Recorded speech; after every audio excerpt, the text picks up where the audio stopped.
마가복음 11장 1절로 11절의 말씀을 다 같이 함성으로 봉독하시겠습니다. 그들이 예루살렘에 가까이 와서 감람산 벳바게와 베다니에 이르렀을 때 예수께서 제자 중 둘을 보내시며 이르시되 너희는 맞은편 마을로 가라. 그리로 들어가면 곧 아직 아무도 타보지 않은 나귀 새끼가 매어 있는 것을 보리니 풀어 끌고 오라.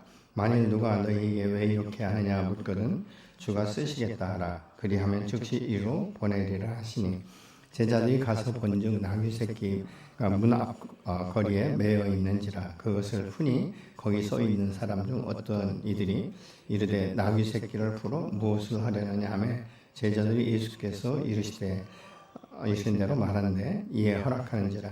나귀 새끼를 예수께로 끌고 와서 자기들의 겉옷을 그 위에 얹어 놓음에 예수께서 타시니 많은 사람들은 자기들의 겉옷을 또 다른 이들은 들에서 벤 나뭇가지를 길에 펴며 앞에서 가고 뒤에서 따르는 자들이 소리를 지르되 호산나 찬송하리로다. 주의 이름으로 오시는 이여 찬송하리로다. 오는 우리 조상 다윗의 나라여 가장 높은 곳에서 호산나 하더라.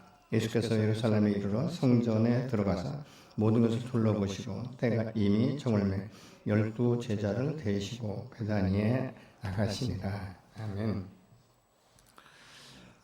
많은 사람들이 그 인생은 그냥 왔다 가는 것이다 이렇게 말하고 있죠. 사실 우리의 인생은 왔다 가는 것은 정하신 것입니다. 그러나 우리가 이 땅 가운데 올 때는 그냥 구름 따라 물 따라 바람 따라 흘러가는 그런 세월 속에 그냥 묻혀가는 것이 아니라 나를 이 땅 가운데 보내신 분명한 목적을 따라서 살아갈 때 그 삶의 기쁨이 있는 것이고 소망이 있는 것이고 또 언약을 성취하는 이 언약을 이 성취하는 것들과 맛보면서 하나님의 살아계심과 하나님의 전능하심과 하나님의 은혜를 새롭게 경험하는 줄로 믿습니다.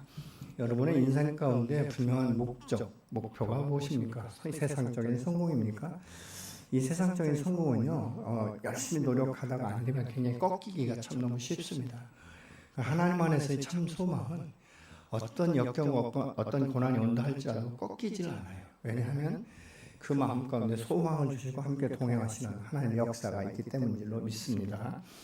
이 요셉 같은 경우는 사실 어린 나이에 이 꿈을 꾼 것 때문에 어린 나이에 애굽의 노예로 팔려가지 않습니까? 어떻게 보면 인간적으로 보면 이제 인생 끝났다. 나는 여기서 그냥 노예로 살다가 그냥 어느 곳에 묻히는 줄도 모르게 그냥 이름도 없이 흔적도 없이 묻혀 죽겠구나 이런 생각을 하기가 쉬운데 요셉은 그 꿈을 주신 여호와께서 반드시 자기를 통해서 역사하실 것을 기대했기 때문에 그곳 가운데 어떤 역경과 어떤 고난이 온다 할지라도 그것으로 인하여 흔들리지 아니하고 자기의 그 마음 중심을 지켜서 그 여인의 어떤 이 유혹에도 흔들리지 않는 이런 모습을 볼 수 있지 않습니까?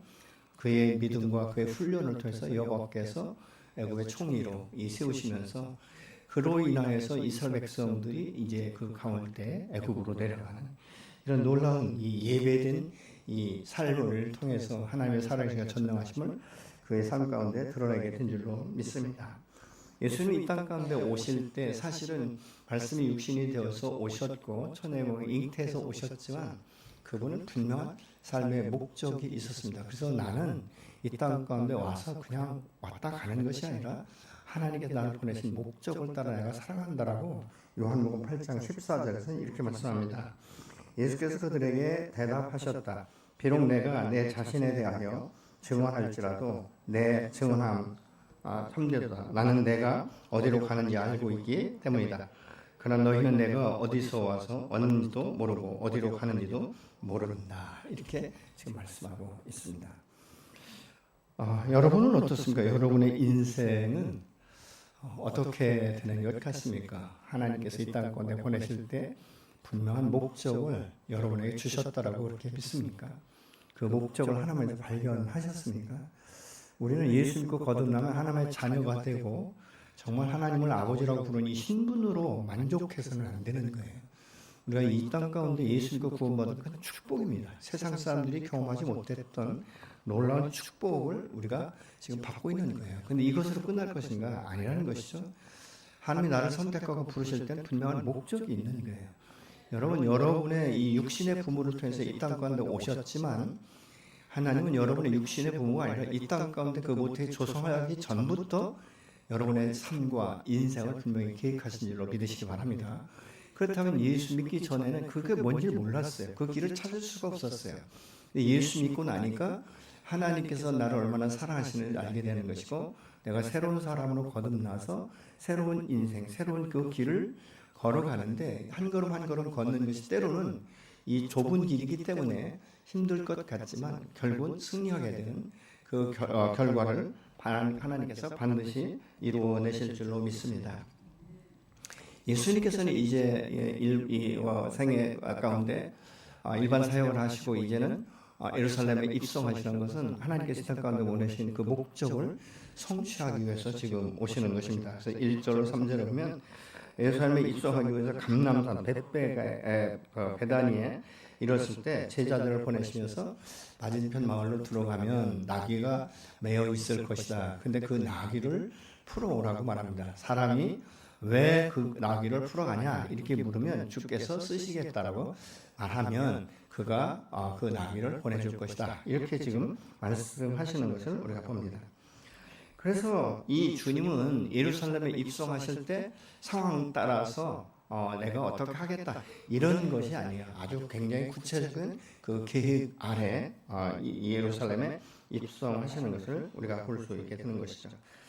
다시 말하면 이 나귀가 어디에 있는지, 그리고 당신께서 이때에 예루살렘에 입성하게 된 것이 어떤 것인지, 그것은 이제 스가랴 선지자를 통해서 말씀한 것을 성취하는 위함인 것을 우리가 볼 수 있게 되는 것이죠. 그래서 스가랴서 9장 9절은 이렇게 말합니다. 시온에 따라 크게 기뻐할지어다. 예루살렘에 따라 즐거이 부를지어다. 보라, 내 왕이 내게 임하시나니 그는 공의로우시며 구원을 베푸시며 겸손하여 나귀를 타시니 나귀의 작은 것 곧 나귀 새끼니라. 이렇게 지금 말씀하고 있어요. 그러니까 예수님께서 이 땅 가운데 오셔서 예루살렘에 입성하고 이제 십자가에 죽기까지의 이 과정이 그냥 세월 따라서 이 때가 되는가 보다 이것이 아니에요. 분명하게 이 예수님은 하나님의 때를 알았고 하나님과 늘 교통했다는 것이죠. 하나님의 마음. 그래서 이 성경에 보면 아버지께서 일하시니까 나도 일한다. 이건 요한복음에 보면 무슨 말씀이냐면 아버지께서 오늘도 쉬지 않고 구원 사역을 하기 때문에 나도 그 구원 사역에 지금도 하고 있다. 이런 말씀인 것이죠. 그래서 오늘 이 예루살렘에 입성하기 위해서 예비하시는 것은 그냥 자기의 생각대로 저기 가면 낙이 있어. 이것이 아니에요. 수백 년 전에 이미 선지자를 통해서 예언한 것을 성취하기 위함인 것을 우리가 볼 수 있게 되는 것이죠. 그렇기 때문에 그 예수님이 예루살렘에 입성할 때 나귀의 작은 것을 타고 들어오시는 것은 무엇입니까? 겸손을 상징하는 거예요. 다스리를 이 세상 어떤 정치적인 이런 목적을 가지고 다스리기 위해서 오시는 것이 아니라 겸손하게 정말 이 죄인들을 향하여 주님 앞에 주님이 이 하나님의 뜻을 따라서 순종하는 이런 그 모습을 볼 수 있게 되는 것이죠. 그러니까 주님은 나귀 새끼가 어디에 있는지도 정확히 알고 그 나귀를 풀어올 때 사람들이 어떤 질문을 할 것인지도 정확히 아시지 않습니까? 그렇기 때문에 제자들의 입에 말을 넣어주는 거예요. 여차저차 하면 이렇게 이야기하라. 그러면 그들이 줄 것이다. 이렇게 지금 말씀하고 있는 것을 봅니다.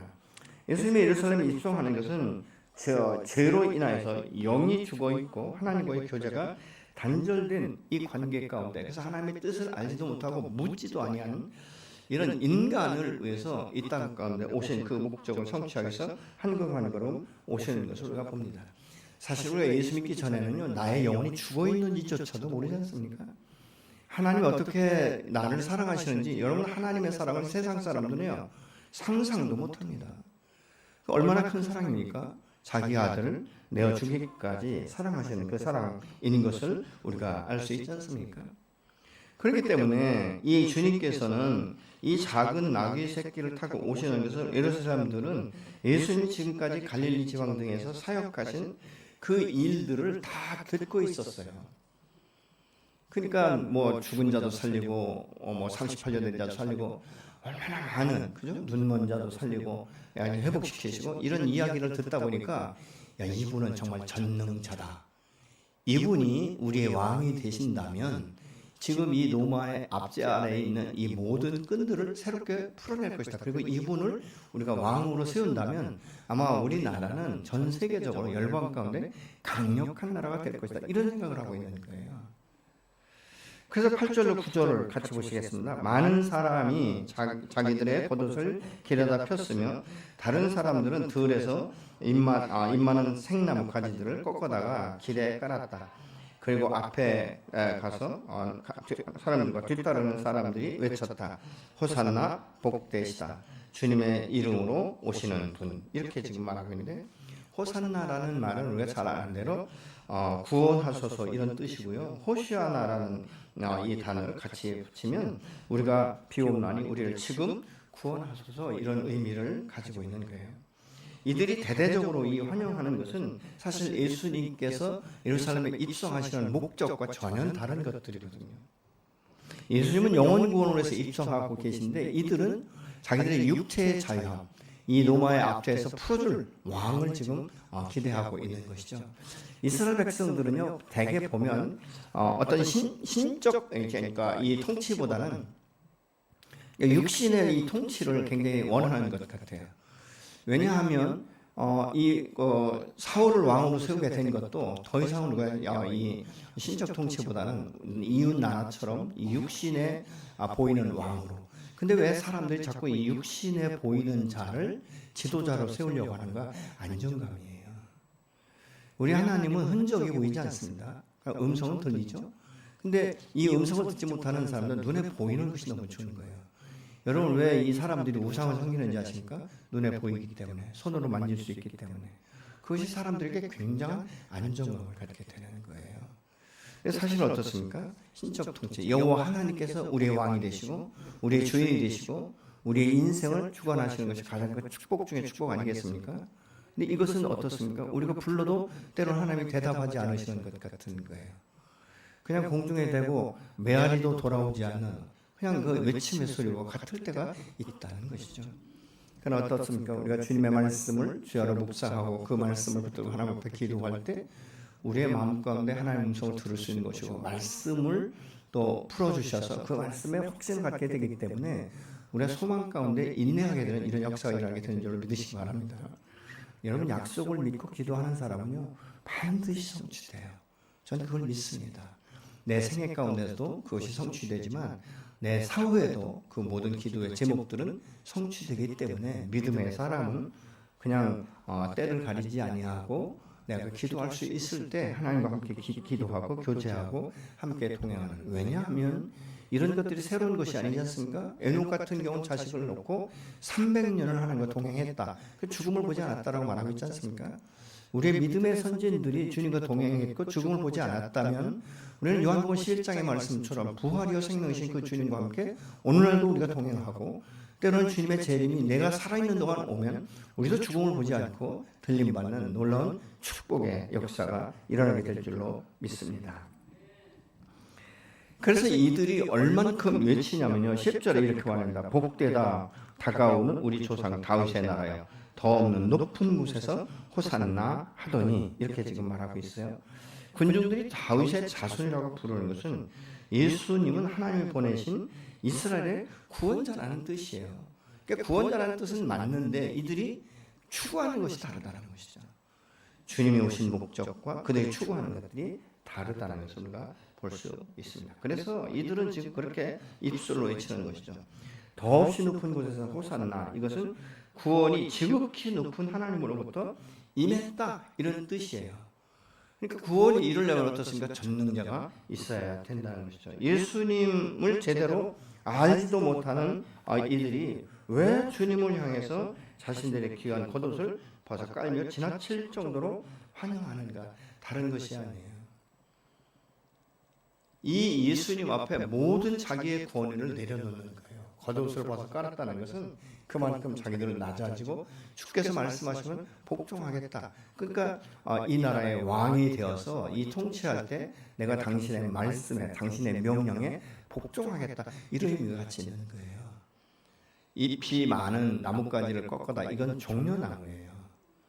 그러니까 최고의 그 열정을 가지고 주님을 환영하고 만약 당신이 우리 로마의 압자에서 우리를 구원한 왕으로 서신다면 우리가 당신의 말씀 앞에, 당신의 권력 앞에 철저하게 복종하겠다는 의미를 지금 나타내고 있는 것이죠. 다시 말하면 과거의 조상들이 경험했던 이 출애굽을 다시 한번 경험하고 싶은 이런 그 마음이 그들에게는 있었다는 것이죠. 지금까지 로마의 그 지배 아래 있던 그 마음의 한을 풀어줄 적임자다, 이렇게 생각한 것입니다. 혹시 여러분 가운데 예수 믿으면 우리 인생의 모든 문제가 해결되고 질병이 치유되고 사업이 풀어지고 자녀들이 출세하고 뭐 직장이 새롭게 생기고 뭐 이런 것 때문에 혹시 예수 믿는다라고 고백하신 분들 안 계십니까? 아마 이분들은 마음이 허전할 거예요. 왜냐하면 그렇게 기도하고 그렇게 열심히 예배를 드려도 안 풀어지거든요. 자기가 기대한 것만큼 안 풀어지는 거예요.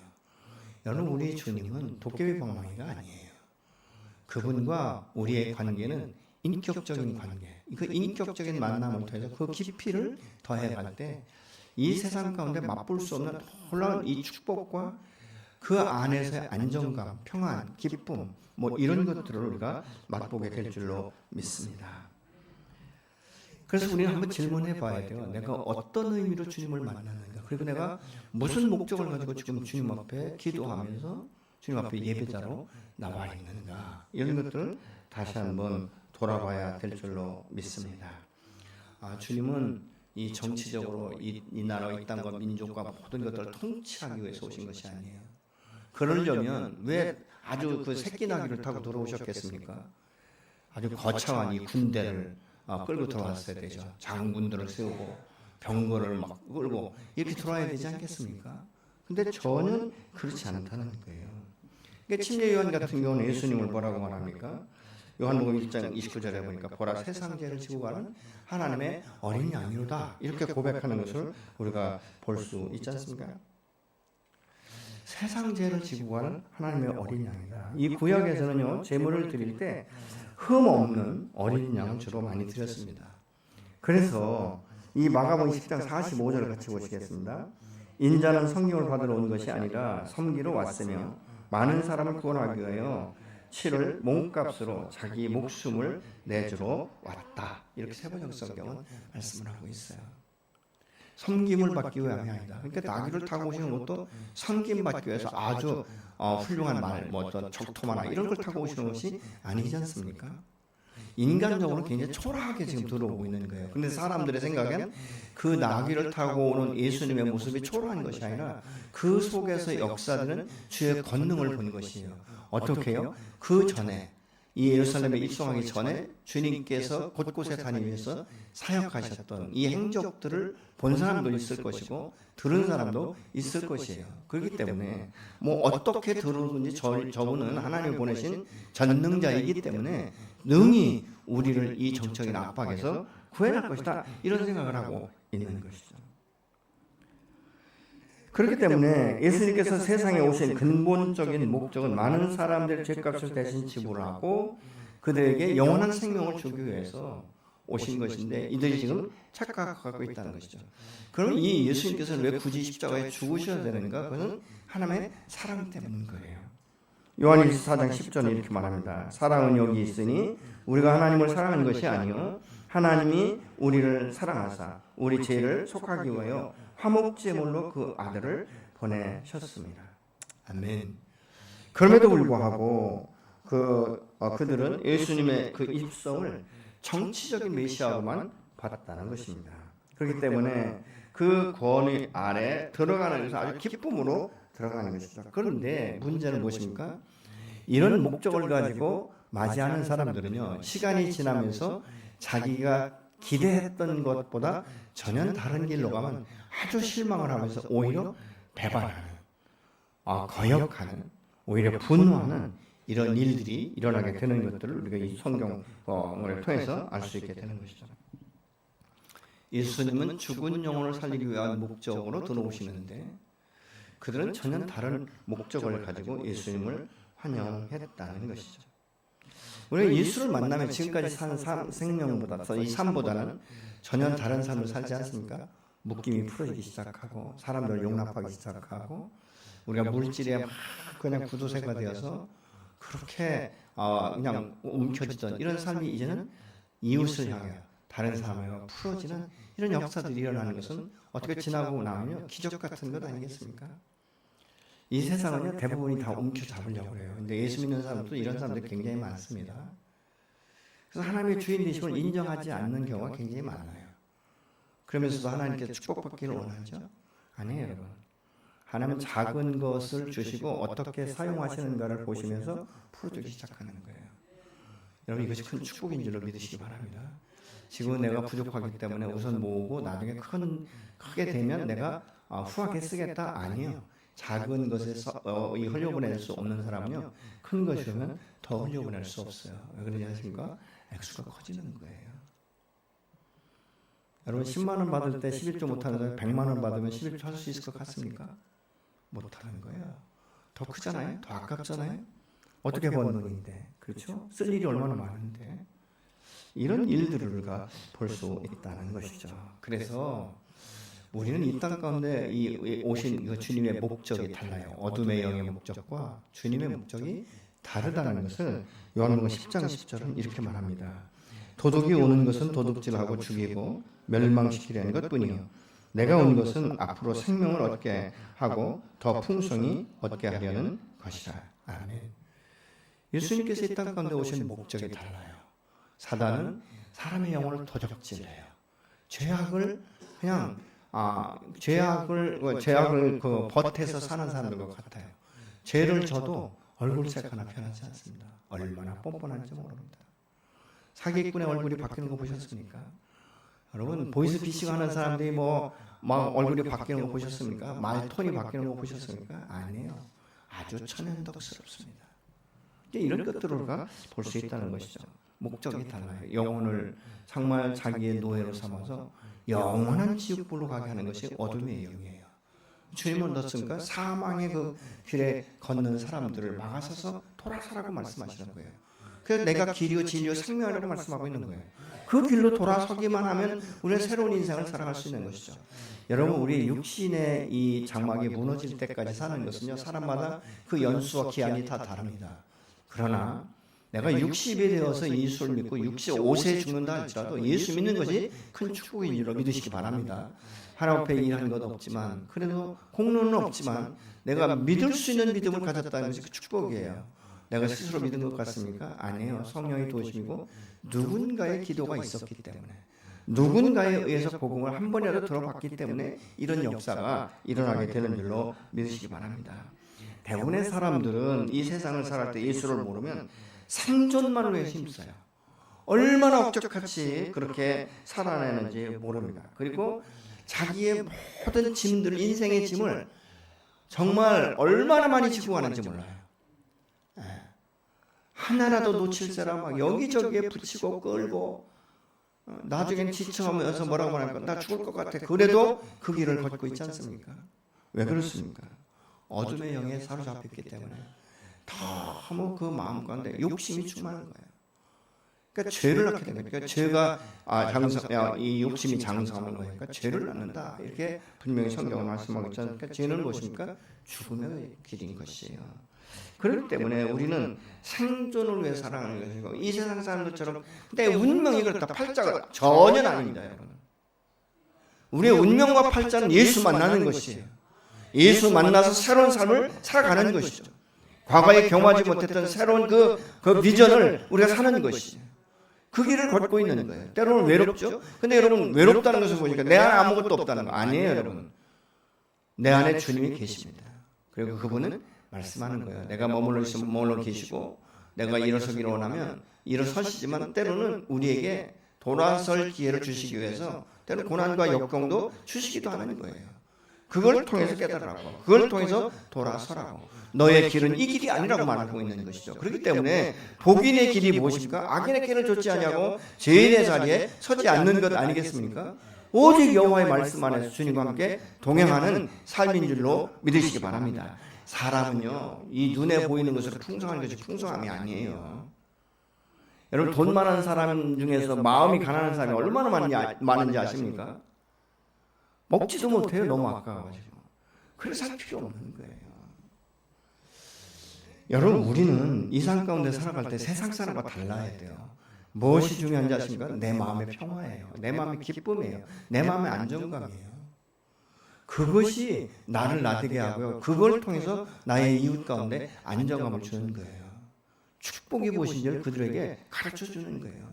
여러분, 돈 많은 사람만 행복할 것 같습니까? 아니에요, 여러분. 그럼 돈이 많아야 행복 지수가 높게요? 아닙니다, 여러분. 적은 소득에 만족할 수 있고 하나님을 하나님을 인정하고 예수를 주로 인정하는, 그리고 그분과 함께 동행하는 것이 내 인생의 최고의 기쁨이다. 이렇게 생각하시면 되는 거예요.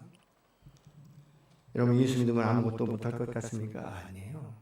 하나님의 길을 여시면 여러분 5대양 6대주를 다 다닐 수 있어요. 하나님이 그렇게 행하시는 거예요. 그렇게 이끌어 가시는 거예요. 여러분, 내가 오늘 때로는 눈물로 씨를 심으면 기쁨으로 나를 거둔다라고 말씀하고 있지 않습니까? 이것이 저와 여러분의 인생인 것입니다. 그것이 무엇입니까?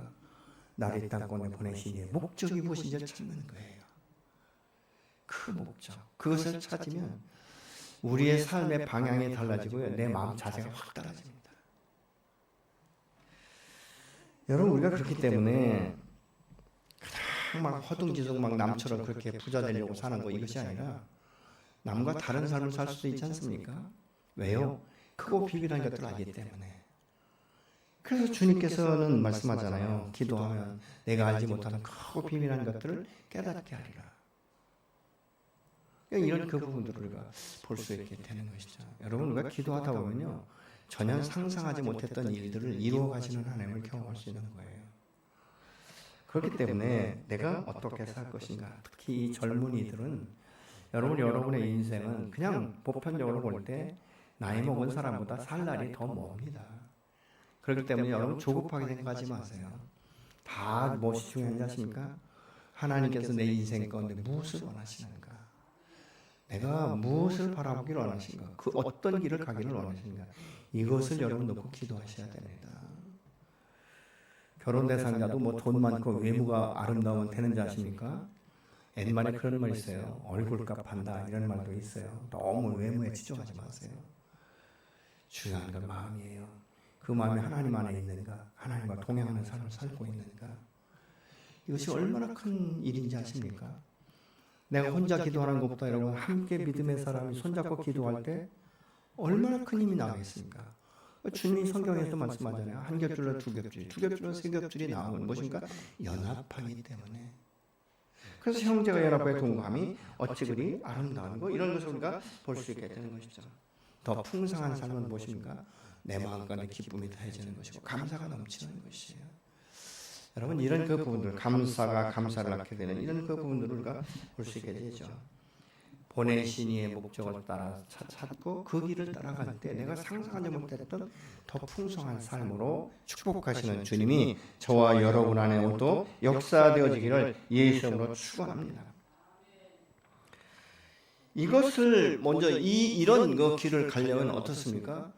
내가 먼저 내 자신을 찾아야 되는 것이죠. 그것은 뭐냐면 내가 먼저 예수를 만나는 것, 그 안에서 내가 거듭나는 것, 그리고 그 길이요 진리요 생명이신 예수를 따라가는 것, 그것이 큰 축복 중에 복인 줄로 믿으시기 바랍니다. 그래서 그동안 원수에게 내어주었던 자신의 신분과 권위를 회복하는 일인 것이에요. 그래서 이 예수 그리스도를 만난 분이라면 현재 내 삶이 주님과 함께 동행하고 있는지를 다시 한번 봐야 돼요. 나는 예수를 믿는다라고 말하고 있지만 정말 내가 주님이 원하시는 그 길을 가고 있는가?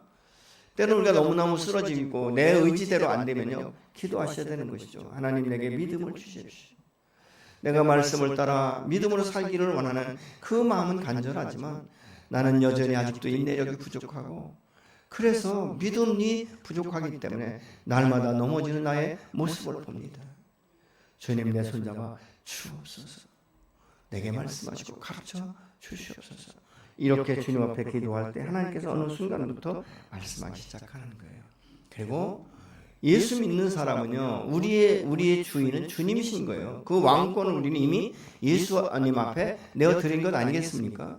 그러면 그 왕이신 그 주님이 말씀하시고 인도하실 때 아멘으로 화답하고 말로만이 아니라 삶으로 드러내는 것이죠. 행함이 없는 믿음은 죽은 것이라고 말하고 있지 않습니까? 믿음도 그거예요, 여러분. 수없이 넘어집니다. 수없이 갈등하고 정말 얼마나 많은, 때로는 신앙생활조차 하고 싶지 않은 이런 갈등이 올 때가 있다는 것이죠. 그러나 그때도 내가 주님을 신뢰하는 믿음을 가지고, 주님, 내가 이런 너무나 갈등하고 있습니다. 내 손잡아 주십시오. 어떻게 해야 될지 가르쳐 주십시오.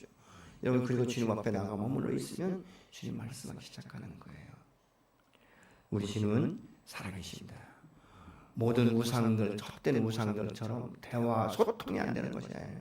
우리 주님은 눈에 보이지 않지만 살아계셨기 때문에, 내 안에 성령으로 임하셨기 때문에 소통하는 주님이신 줄로 믿으시기 바랍니다. 그렇기 때문에 우리가 주님과 교제할 수 있는 거예요. 아버지 하면 뭐라고 말합니까? 왜 내가 여기 있어? 이렇게 말씀하시는 분이 바로 하나님이신 것입니다.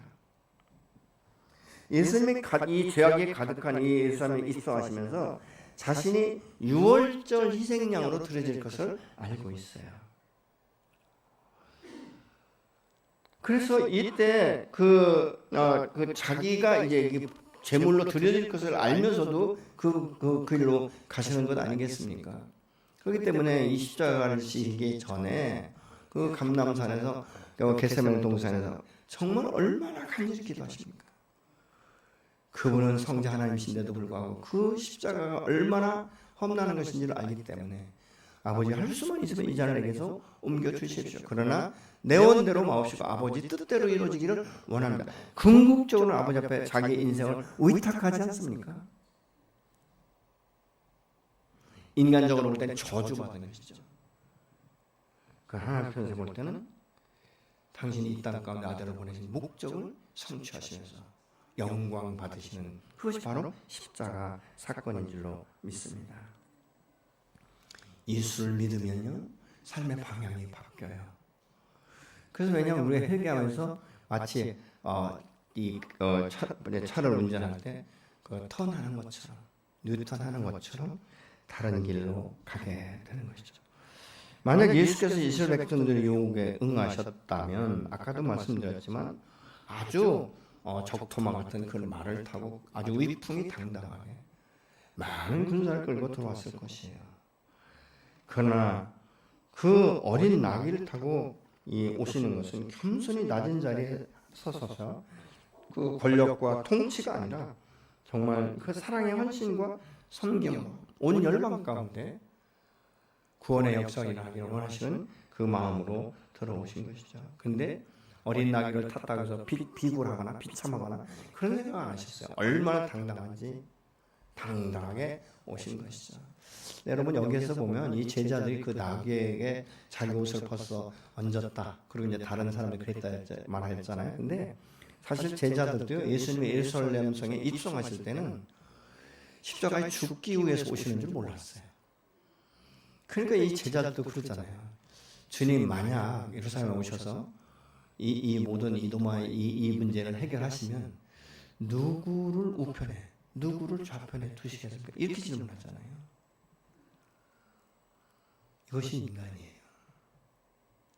그렇기 때문에 오늘날도 우리가 주 안에서 누가 더 위에 설 것인가, 이런 그 부분들을 따지는 것을 우리가 봅니다.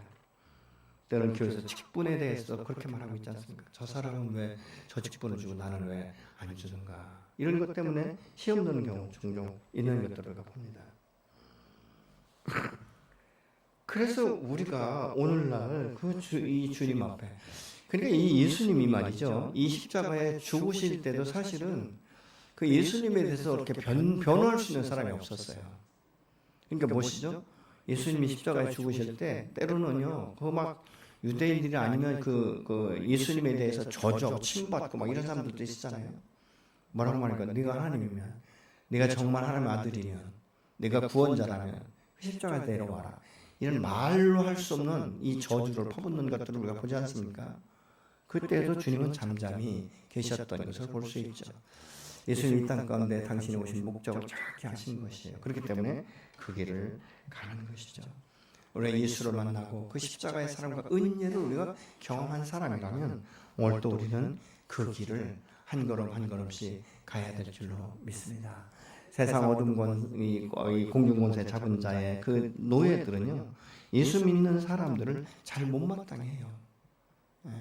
그렇지만 우리는 그 길을 가는 것은 무엇인가? 그럼에도 불구하고 내 하나님 살아계시고 그분은 늘 내 편이시고 지금까지 선한 길로 인도하셨고 내 인생 전체를 인도하실 것이라는 확신이 있기 때문은 아니겠습니까? 한번 반대로 생각해 보세요. 만약에 예수님께서 예루살렘에 입성하지 아니하고 십자가를 지지 않으셨다면 오늘날 우리는 무엇을 믿고 살아갔을 것인가? 그리고 내가 어떻게 살 것인가? 사람은요, 어떤 경우에는 이런 사람이 있습니다. 저 사람은 버거시도 살아. 정말 저렇게 착한 사람 없어. 근데 여러분 그 본인한테 질문해 보십시오. 나름대로 욕심이 있고요. 나름대로의 생각이 있고 계획이 있는 거예요. 이런 그 부분들을 볼 수 있지 않습니까? 오늘 예수님께서 예루살렘에 입성하시는 것은 새로운 길, 새로운 생명의 그 길을 열기 위해서 오신 줄로 믿습니다. 예수님께서 내 마음 가운데 입성하실 때는 무엇입니까? 내 마음의 더러운 죄악들을 그 십자가에 함께 못 박고, 그래서 갈라디아 2장 20절처럼 내가 죽고 예수와 함께 살아나는, 그래서 영원한 죽음에서 그 영원한 부활 생명으로 우리에게 임하기 위해서 입성하시는 것 아니겠습니까? 예수님께서 여러분의 마음 가운데 들어오실 때 그 목적이 무엇입니까? 나를 새롭게 세우고 영원한 천국의 소망을 삼고 이 땅 가운데 살아갈 때 이 어지러움, 이 죄악의 관영 이 상 가운데 살아갈 때 좌로 우로 추지지 아니하고 그 부르심에 그 상급의 면류관을 향하여 오늘 또 한 걸음 한 걸음 나갈 수 있도록 붙들어 주시기 위함인 것 아니겠습니까? 그래서 우리가 하나님을 찬양할 수 있는 거예요. 때로는 내가 눈물을 흘리면서도 내 마음 가운데 기쁨이 솟아나기 시작하는 거예요. 왜요? 내 하나님은 반드시 이 문제를 해결하실 것이기 때문에, 내 하나님은 이 문제에 대해서 분명하게 새로운 것들을 말씀하시기 때문에 그런 것 아니겠습니까? 우리가 가진 그 무엇으로도 예수님께 영광을 드릴 수는 없습니다. 우리의 죄와 허물과 모든 염려, 근심과 불안과 말할 수 없는 인생의 짐들을 그 발 앞에 내려놓으라고 말씀하고 있지 않습니까?